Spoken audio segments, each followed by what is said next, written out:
As you can probably tell from the title, I'm not talking about something I've made. I'm gonna be talking about this thing, the filament. And that's because it's made me mess up several times. And it's from eBay. But the one I bought before was pretty good. The quality was good, the plastic was good, except for the fact that it gave up at the end. But this time when I bought a new set, it kept snapping. At first it was every other print, maybe every 3 prints. Then it became after every print. Then it became during every single print. And that's why I've got 3 prints of the same model. More about this in a later video. So I tried winding this on another spool of filament. Yeah, it didn't go too well.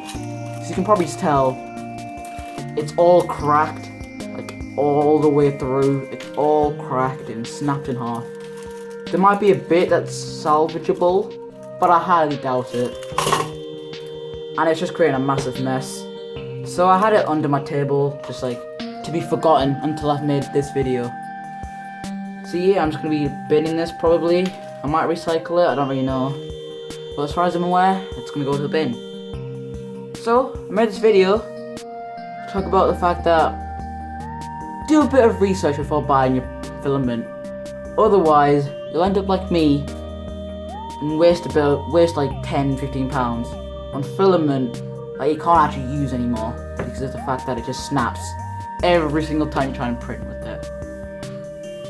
The good news is, a new video should be out next Sunday. So stay tuned for that.